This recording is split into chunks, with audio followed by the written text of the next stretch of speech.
Muy buenas tardes, mi nombre es Judy Caterina Silva Borges, soy estudiante de octavo semestre de licenciatura en Pedagogía Infantil de la Universidad Iberoamericana. El nombre de la asignatura es Didáctica de las Ciencias Sociales. La docente se llama Gladys Camargo. Para el desarrollo del dilema planteado por la historia entre Andrés y Ricardo, tenemos que atender a ciertas pautas y consideraciones.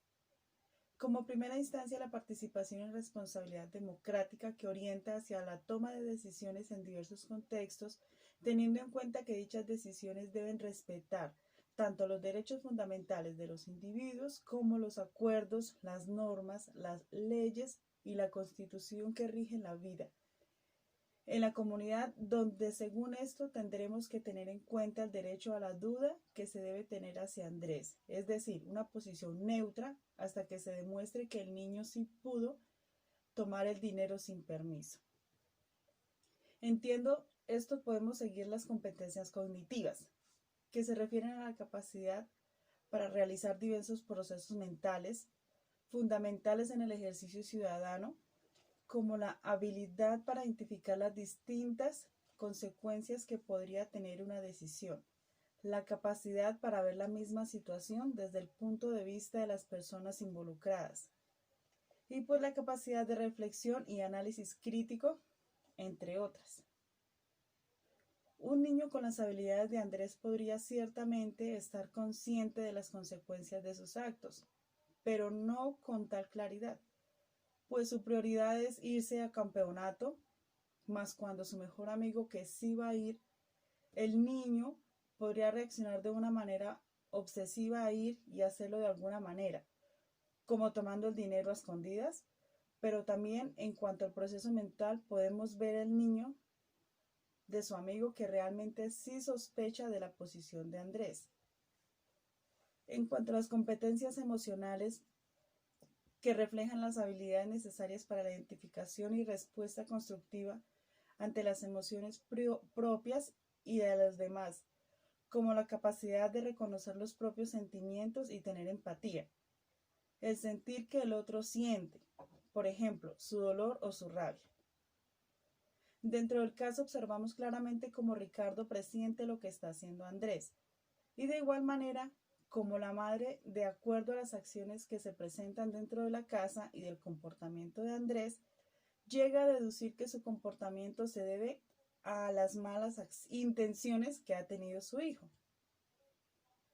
Siguiendo las competencias comunicativas, aquellas habilidades necesarias para establecer un diálogo constructivo con otras personas. Por ejemplo, la capacidad para escuchar atentamente los argumentos ajenos y para comprenderlos, a pesar de no compartirlos, o la capacidad para poder expresar asertivamente o con claridad y sin agresión los propios puntos de vista. Vemos cómo se establece una comunicación pasiva entre Ricardo y la mamá de Andrés, donde se presenta un diálogo para resolver el caso o por lo menos intentarlo. Y finalizando, obtenemos las competencias integradoras, donde se articula en la acción misma y todas las demás, como la capacidad para manejar conflictos pacífica y constructivamente, donde se requiere de ciertos conocimientos sobre las dinámicas de los conflictos, de algunas capacidades cognitivas como la habilidad para generar ideas y opciones creativas ante una situación de conflicto, de competencias emocionales como la argumentación de la rabia, autorregulación de la rabia, perdón, y de ciertas competencias comunicativas como la capacidad de transmitir asertivamente los propios intereses. Aquí podemos empezar a resolver el caso y realizar un enfoque objetivo de la situación, donde puede enseñar una deconstrucción de los hechos junto a las competencias que puede desarrollar el niño, enfocándonos en Ricardo, que llegó a sospechar que su amigo y la posibilidad de que la plata con que pagó la integración o el campeonato la consiguió de manera muy sospechosa y extraña. Ricardo le pregunta a su amigo si él tomó la plata sin permiso de sus padres, en cuanto la mamá de Andrés pregunta sobre el dinero perdido,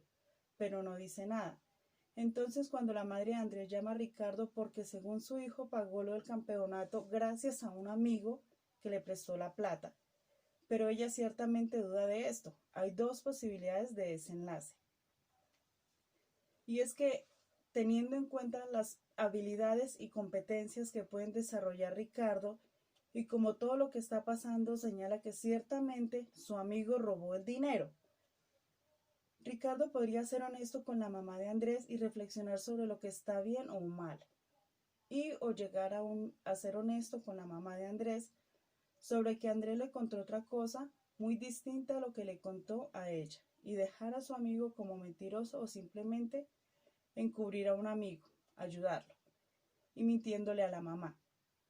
Pero habiendo conocido el perfil de Ricardo, es muy probable que esto tenga un desenlace justo para ambas partes de la historia y se termine conociendo la verdad. Y este ha sido pues el desarrollo de mi historia de una perspectiva objetiva y teniendo en cuenta las pautas planteadas dentro de la asignatura. Muchas gracias.